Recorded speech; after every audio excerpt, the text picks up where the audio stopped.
राधे कृष्णा। राधे कृष्णा। कठोपनिषद। सच्चिदानंद घन ब्रह्म हम दोनों की रक्षा करें, हम दोनों का साथ भरण पोषण करें, हमें साथ साथ ही शक्ति प्राप्त हो, हम दोनों की विद्या तेजस्विनी हो, हम परस्पर देश भाव न रखने वाले हों। प्रथम अध्याय। प्रथम वली। यह कथा प्रसिद्ध है कि यज्ञ फल की कामना वाले वाजसर्वा के पुत्र ने विश्वजीत यज्ञ में अपने संपूर्ण धन दान कर दिया था। नचिकेता नाम वाला उसका एक पुत्र था। दक्षिणा में देने के लिए जब गोएं लाई जा रही थी तब अल्पवयस्क होते हुए भी नचिकेता में सदा भाव जागृत हुआ और वह उनके संबंध में सोचने लगा।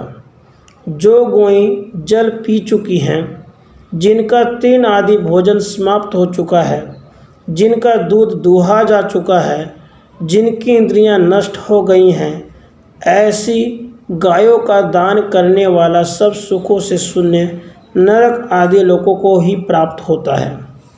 यह विचार कर नचिकेता ने अपने पिता से कहा कि हे पिताजी, आप मुझे किसको देंगे?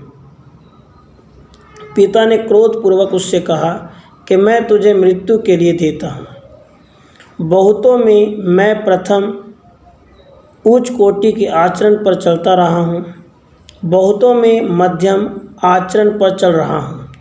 यम का ऐसा कौन सा कार्य है जिसे मेरे पिता मेरे द्वारा पूर्ण कराना चाहते हैं? उसने पिता से कहा, आपके पूर्व पुरुष जैसा आचरण करते रहे हैं उसे देखिए, उसके बाद भी अन्य लोगों ने जैसा आचरण किया है उसे भी देखिए। यह मरण धर्म वाला मनुष्य अनाज के समान पकता है और अनाज की ही भांति फिर उत्पन्न होता है। हे सूर्यपुत्र, वैश्वानर अग्नि अतिथि ब्राह्मण के समान गृहों में जाते हैं, वहाँ उनकी शांति की जाती है। उनके निमित्त जल ले जाओ। जिसके घर में अतिथि ब्राह्मण भूखा रहता है, उस न्यून बुद्धि वाले मनुष्य की आशा, प्रतीक्षा और उससे मिलने वाले सुख, श्रेष्ठ प्राणी, कामना पूर्ति, संपूर्ण पुत्र, पशु आदि वैभव सबको ही क्षुधातुर अतिथि नष्ट कर डालता है, ऐसा यम पत्नी ने कहा। फिर यम जी ने कहा, हे ब्राह्मण, तुम आदरणीय अतिथि हो, तुम्हें नमस्कार हो, मेरा भी कल्याण हो। तुम 3 रात्रियों तक मेरे घर पर अन्न जल प्राप्त किए बिना रहे हो, उसके बदले में मुझसे 3 वरदान मांग लो। नचिकेता ने कहा, हे मृत्यु, गौतम वंश वाले मेरा पिता उदालक मेरे प्रति शांत, प्रसन्न एवं खेद रहित हो जाए और आपके द्वारा लौटाया जाने पर मुझ पर विश्वास कर स्नेह शक्ति वचन कहे। ऐसा प्रथम वर मैं आपसे 3 वरों में मांगता हूँ। तुम्हें मृत्यु मुख से मुक्त हुआ देखकर मेरी प्रेरणा से आरुणी पुत्र उदालक पूर्वव्रत ही तुम्हारी प्रतीति पर क्रोध रहित शांतचित्त हो जाएंगे और रात्रियों में सुखपूर्वक सोया करेंगे। स्वर्ग लोक में किंचित भी भय नहीं है, वहाँ मृत्यु रूप तुम भी नहीं हो, वहाँ वृद्धावस्था से कोई डरता नहीं, वहाँ के निवासी सुधा पिपासा से पार होकर शोकों से परे रहते हुए सर्वानंद का उपयोग करते हैं। हे मृत्यु, तुम स्वर्गलोक की प्राप्ति कराने वाले अग्नि देवता को जानते हो। तुम मुझ श्रद्धावान जिज्ञासु को समझकर कहो कि स्वर्ग के रहने वाले अमृत तत्व को प्राप्त होते हैं। यह मैं अपने द्वितीय वर के रूप में याचना करता हूँ। नचिकेता, स्वर्ग साधन रूप अग्नि का मैं भली प्रकार ज्ञाता हूँ। मैं उसे तुम्हारे प्रति कहता हूँ, उसे भली प्रकार समझ लो। यह अग्नि संबंधी ज्ञान अनंत लोक पर प्राप्त कराने वाला, परंतु बुद्धि रूप गुहा में छिपा हुआ जानो। स्वर्ग के साधन रूप अग्नि संबंधी विज्ञान का यमराज ने नचिकेता को उपदेश दिया। वेदी आदि बनाने में जहाँ जितनी ईंटें आवश्यक होती है उनका यथाविधि वर्णन किया और नचिकेता भी ठीक प्रकार से समझकर यमराज को पुनः सुना दिया। यमराज उससे संतुष्ट होकर पुनः कहने लगे।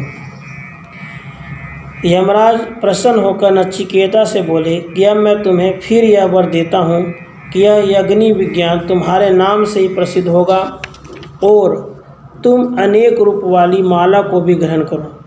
इस अग्नि का 3 बार अनुष्ठान करने वाला जो व्यक्ति तीनों वेदों के मिलकर त्रिकर्मों तप दान यज्ञ को निष्काम भाव से करता है वह जन्म मरण से पार हो जाता है।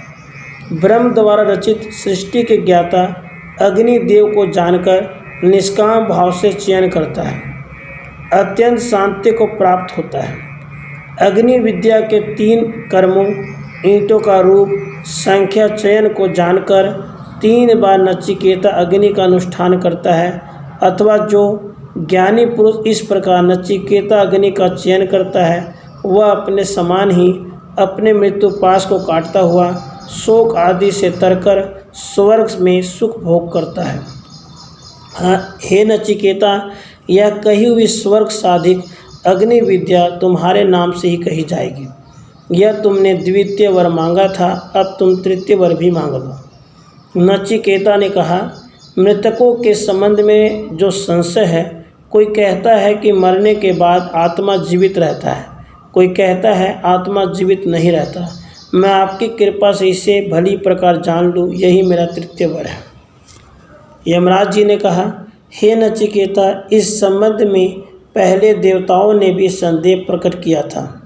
यह विषय अत्यंत सूक्ष्म होने से शीघ्र ही समझ में नहीं आता, अतः अन्य वर मांग लो, मुझे दबाओ मत, इस वर को मुझे लौटा दो। नचिकेता ने कहा, हे मृत्यु, आपने कहा है कि इस विषय में देवता भी संशय कर चुके हैं, वह शीघ्र समझने योग्य नहीं है, परंतु आपके सिवाय इस विषय को समझने वाला भी अन्य नहीं मिल सकता, अतः इस वर के समान अन्य कोई वर हो ही नहीं सकता। यमराज जी ने कहा, तुम 100 वर्ष आयु वाले पुत्र पौत्र आदि बहुत से पशु, हाथी, सुवर्ण, अश्व, महती, पृथ्वी आदि मांगो और तुम जितने वर्षों तक जीवित रहना चाहते हो जीते रहो। हे नचिकेता, धन वैभव और चिरकाल तक जीवन आदि जो चाहो वह इस आत्म संबंधी वर के बदले मांग लो। तुम इस भूलोक में महान ऐश्वर्यवान बनो, मैं तुम्हें संपूर्ण भोगों को भोगने में समर्थ बनाए देता हूँ। जो भोग मृत्युलोक में दुर्लभ हैं उन सब भोगों को अपनी इच्छा के अनुसार प्राप्त कर लो। रथ रहित विभिन्न वाद्यों सहित अप्सराओं को मांग लो। ऐसी स्त्रियां मनुष्यों के लिए लभ्य नहीं हैं। मेरे द्वारा प्रदत्त इन स्त्रियों से परिचर्या कराओ, परंतु मरने के पश्चात क्या होता है प्रश्न न करो। नचिकेता जी ने कहा, हे यमराज, भोग क्षण भंगुर है। मनुष्य की सब इंद्रियां का जो तेज है उसे ये भोग क्षीण कर डालते हैं। तब आयु कितनी भी लंबी क्यों न हो, अल्प हो ही जाती है। इसलिए तुम्हारे रथ वाहन और नृत्य गीत आदि तुम्हारे पास ही रहे। मनुष्य धन से कभी तृप्त नहीं होता। जब तुम्हारे दर्शन प्राप्त हो गए तो धन भी प्राप्त हो ही जाएगा। जब तक आपका शासन रहेगा जब तक हम जीवित ही रहेंगे। अतः मांगने योग्य वर तो आत्म संबंधी हैं, आत्मज्ञान ही है। मनुष्य जीर्ण होकर मरने वाला इस तत्व का ज्ञाता कौन मर्त्यलोकवासी पुरुष है। आप जैसे वृद्धावस्था से रति अमर रहने वाले साधुजनों को संगति को प्राप्त होकर भी कौन आमोद प्रमोद का चिंतन करता हुआ दीर्घजीवी होना चाहेगा। हे मृत्यु, जिस महिमा युक्त आत्मज्ञान के संबंध में लोग मरने के बाद आत्मा के अमर रहने या न रहने की शंका करते हैं, उसमें जो यथार्थ है वह आप कहिए। यह वह अत्यंत गूढ़ है, इससे अन्य किसी वर्ग की नचिकेता याचना नहीं करता। द्वितीय वल्ली। यमराज जी ने कहा, कल्याण की साधना को ग्रहण करने वाला पुरुष का कल्याण होता है और सांसारिक भोगों में फंसने वाला मनुष्य सत्य लाभ से गिर जाता है, क्योंकि कल्याण के साधन में और सांसारिक भोगों के साधन में विभिन्नता है और ये दोनों ही पृथक पृथक फल देने वाले हैं। कल्याण के साधन रूप श्रेय और भोग रूप प्रिय ये दोनों ही मनुष्य के आगे आते हैं, परंतु मेधावी पुरुष उन दोनों के स्वरूप का भली प्रकार से मनन कर प्रिय की अपेक्षा श्रेय को ही श्रेष्ठ समझता है और अल्प बुद्धि मनुष्य सांसारिक भोग ग्रहण करना ही उचित समझता है। हे नचिकेता, तुमने मन को आकर्षित करने वाले सुंदर भोगों को भली प्रकार विचार कर त्याग दिया है, इसलिए तुम माया रूपी बेड़ी के बंधन में नहीं पड़े जिससे मनुष्य पड़ जाते हैं। विद्या और अविद्या इन दोनों का फल विपरीत है। हे नचिकेता, तुम्हें अनेकों भोग अपनी ओर आकर्षित नहीं कर सके, इसलिए मैं समझता हूँ कि तुम विद्या की ही कामना करने वाले हो। जैसे अंधे मनुष्य द्वारा अंधों का संचालन किया जाए, वैसे ही अविद्या में वर्तमान पुरुष अपने को विद्वान मानते हुए हमेशा भटकते और ठोकर खाते रहते हैं। वैभव के मुँह में पड़े हुए परमादि व्यक्ति को परलोक की बात नहीं सोचती, उसे तो प्रत्यक्ष दिखाई पड़ने वाला लोक ही सत्य प्रतीत होता है। इस लोक में अन्य कुछ नहीं है, ऐसा मानने वाला मनुष्य बारंबार मेरे वशीभूत होता है। आत्मज्ञान अत्यंत गूढ़ है, अनेकों मनुष्य तो इसे पाते भी नहीं। जो लोग सुनते हैं उनमें से अधिकांश समझ ही नहीं सकते। ऐसे गूढ़ तत्व को कहने वाला भी आश्चर्य में होता है, और जो ऐसा वक्ता को ढूंढ निकालता है वह चतुर मनुष्य भी कोई विरला ही होगा। जो तत्व ज्ञान पा चुका है उसके द्वारा शिक्षित हुआ ज्ञानी भी अत्यंत दुर्लभ है। आत्मज्ञान सहज में ही समझ में आने वाली वस्तु नहीं है। अल्प बुद्धि वाले व्यक्ति द्वारा कहे जाने पर या अनेक प्रकार से चिंतन किए जाने पर भी इसका ज्ञान संभव नहीं है। यह सूक्ष्म तर्क से परे है और अन्य ज्ञानी जन द्वारा कहे जाने पर भी मनुष्य की गति नहीं है।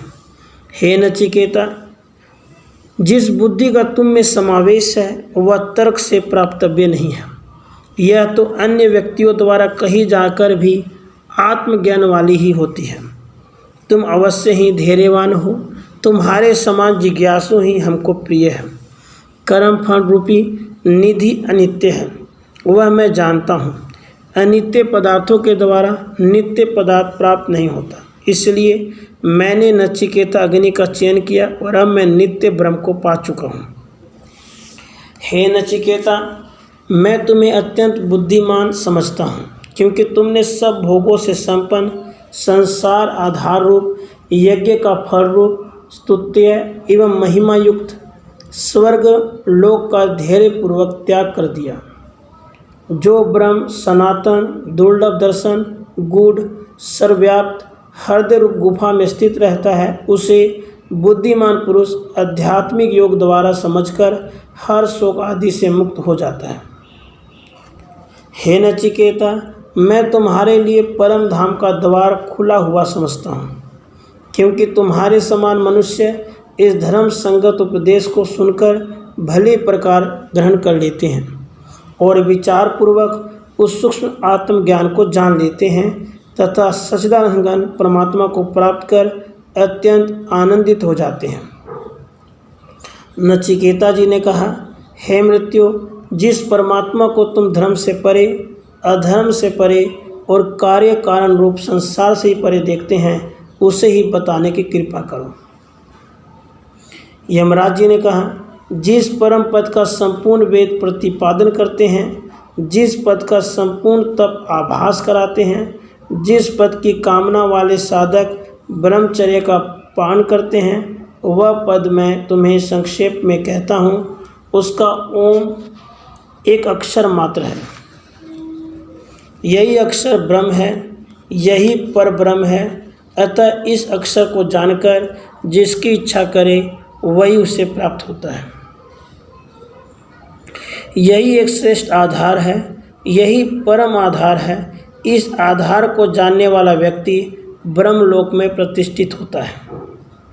आत्मा न जन्म लेता है न मरता है, वह तो नित्य है। वह स्वयं न तो किसी के द्वारा उत्पन्न हुआ है, न इसके द्वारा कोई भी उत्पन्न हुआ। वह तो अजन्मा, नित्य, सदा रहने वाला और सनातन है। शरीर के नष्ट किए जाने पर भी वह नहीं मरता। हत्या करने वाला व्यक्ति यदि अपने को मारने वाला समझता है अथवा मारा गया व्यक्ति अपने को मारा गया मानता है तो वे दोनों अज्ञानी हैं, क्योंकि न कोई किसी की हत्या करता है और न कोई किसी के द्वारा मारा जाता है।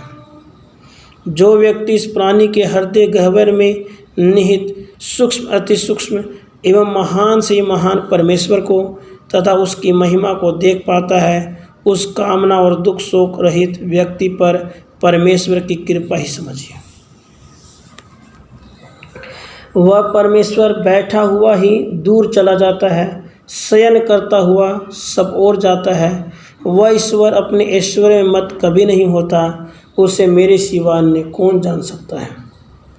वह परमेश्वर सर्वव्यापी है, अस्थिर, शरीरों में विदेह, अविचल एवं महान है। उसे जानने वाला और विज्ञ पुरुष कभी शोकातुर नहीं होता। वह परमेश्वर कहने, सुनने से अथवा बुद्धि से प्राप्त नहीं होता, किंतु जिस पर उसकी कृपा होती है उसी के द्वारा प्राप्त हो जाता है, क्योंकि वह अपने कृपा पात्र पर ही अपने रूप को प्रकट करता है। दुष्चरित्र, अशांत मन वाला, असंयम युक्त व्यक्ति अपनी सूक्ष्म बुद्धि के द्वारा भी परमेश्वर को प्राप्त नहीं कर सकता। वह परमेश्वर जहाँ है उसे कौन जान सकता है, क्योंकि जिसके लिए ब्राह्मण, क्षत्रिय आदि प्राणी भोजन बन जाते हैं और मृत्यु जिसका उपसेचन करती है उसे कौन जान सकता है।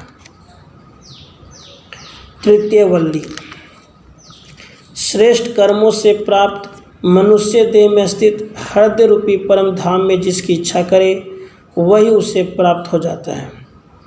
यही एक बुद्धि गह्वर में स्थित सत्य का पान करने वाले धूप और छाया के समान दो परस्पर भिन्न तत्व हैं।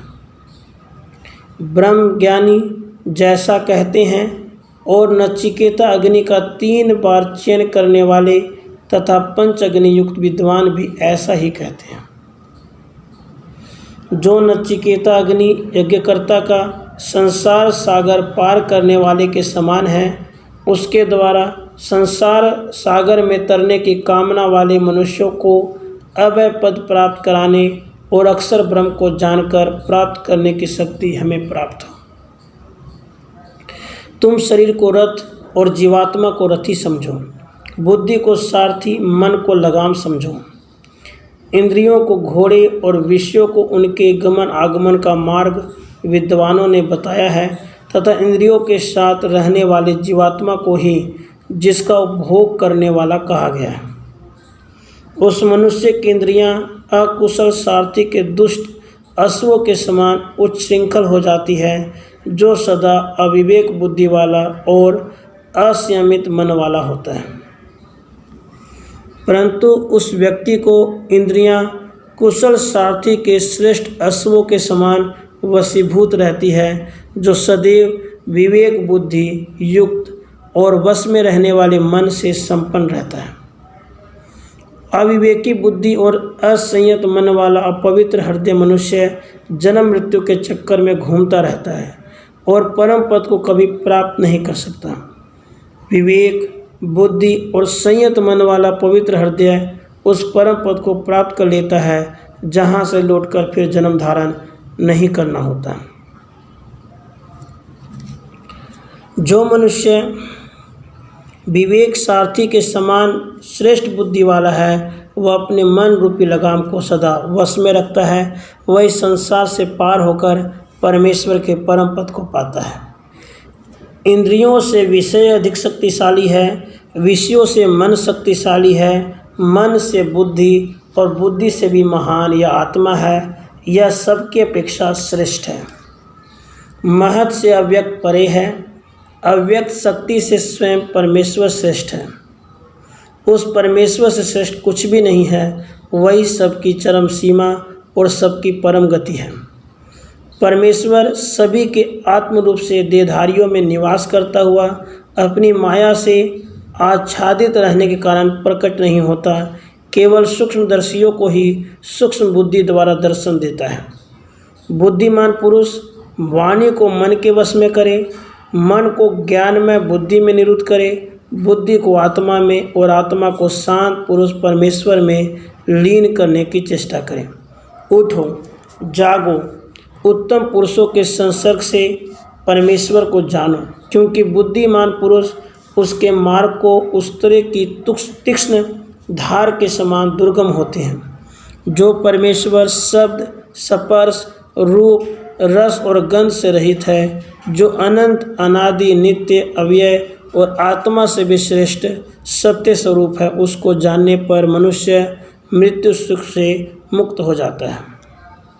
नचिकेता से यमराज के द्वारा कहे हुए इस सनातन उपाख्यान का वर्णन और श्रवण करने वाला मेधावी मनुष्य ब्रह्मलोक में अत्यंत महिमा वाला होता है। इस अत्यंत गूढ़ रहस्य को जो व्यक्ति शुद्ध भाव से ब्राह्मणों के मध्य कहता है या श्राद्ध के समय कहता है, उसका वह कर्म अनंत होता है और वह अनंत होने की शक्ति प्राप्त करता है। प्रथम अध्याय समाप्त। राधे कृष्णा, राधे कृष्णा।